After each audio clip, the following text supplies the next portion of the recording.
오늘 하나님께서 우리에게 주신 말씀은 로마서 14장 1절부터 5절까지 말씀을 같이 보겠습니다. 로마서 14장 1절부터 5절까지 말씀 우리 한 목소리로 같이 읽겠습니다. 믿음이 연약한 자를 너희가 받되 그의 의견을 비판하지 말라.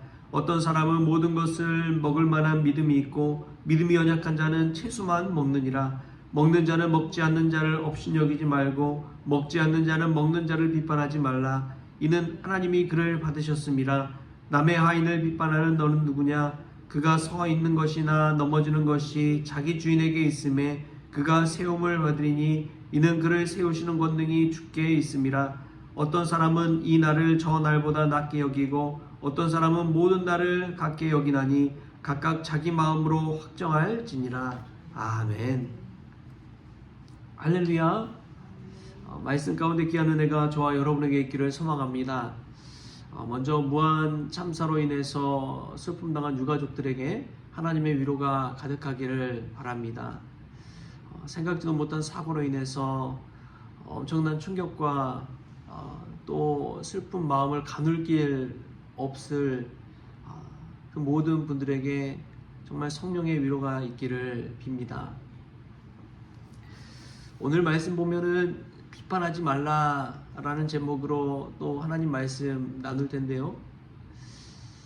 이러한 사고가 있으면 누구나 원인을 찾게 되고 누가 잘못했는지 잘못을 당연히 따지게 됩니다.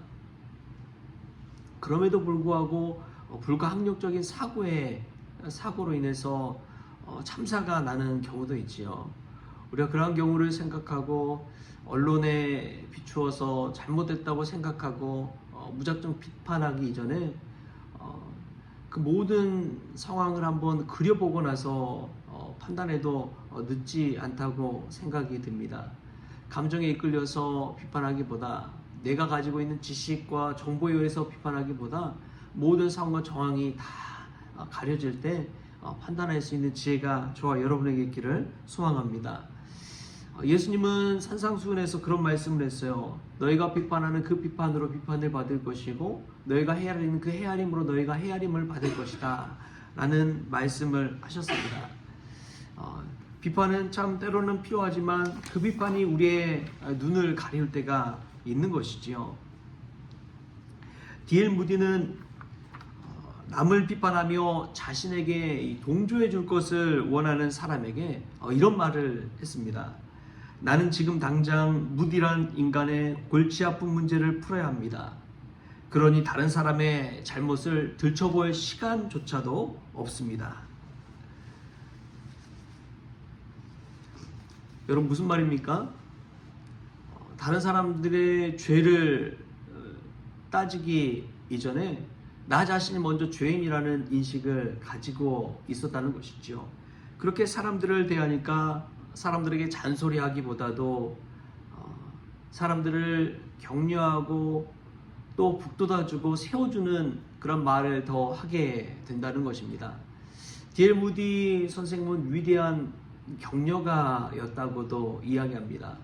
수많은 사람들의 잘잘못을 막 따지고 비판하기보다도 그들의 연약한 부분을 하나님의 말씀으로 채워주고 격려해주고 위로해주는 사람이었다는 것이죠.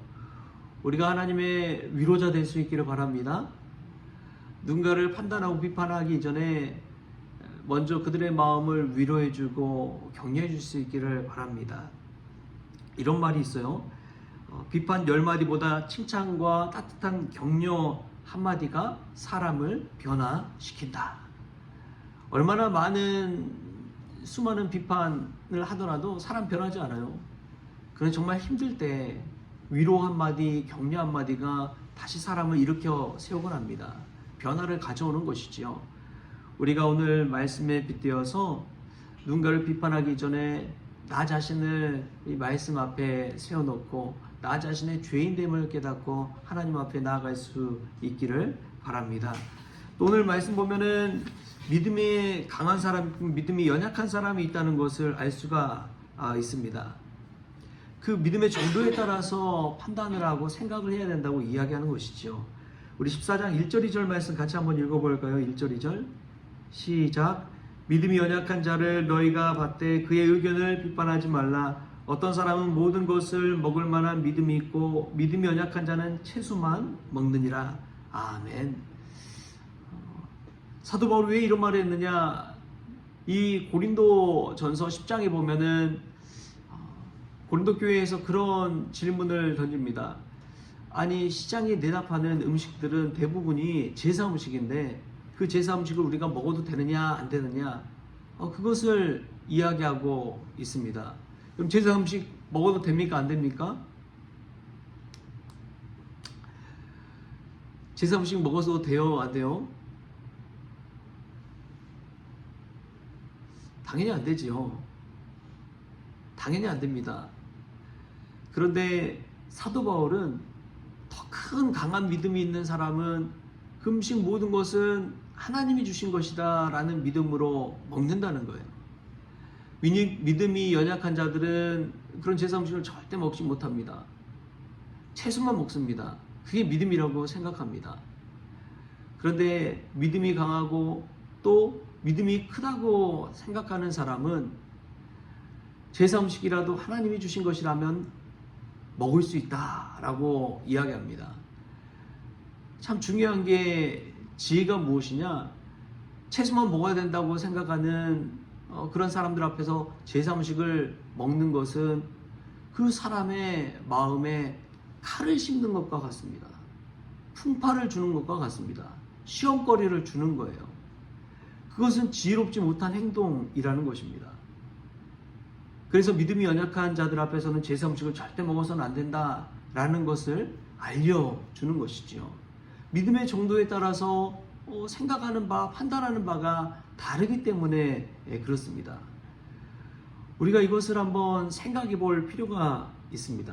나의 믿음은 어느 정도이냐? 이것을 따지기 전에 상대방의 믿음 정도를 우리가 생각해 볼 필요가 있다는 것이죠. 술 먹는 것도 마찬가지고 담배 피우는 것도 마찬가지입니다. 사람들이 이 개신교에 있다가 천주교로 가는 분들이 있어요. 특별히 이제 남편분들이 그런 경우가 있습니다. 아니 왜 그러냐 물어보면 그런 이야기를 해요. 천주교는 술 담배 합니까 안 합니까? 허용하나요 안 하나요? 허용하잖아요.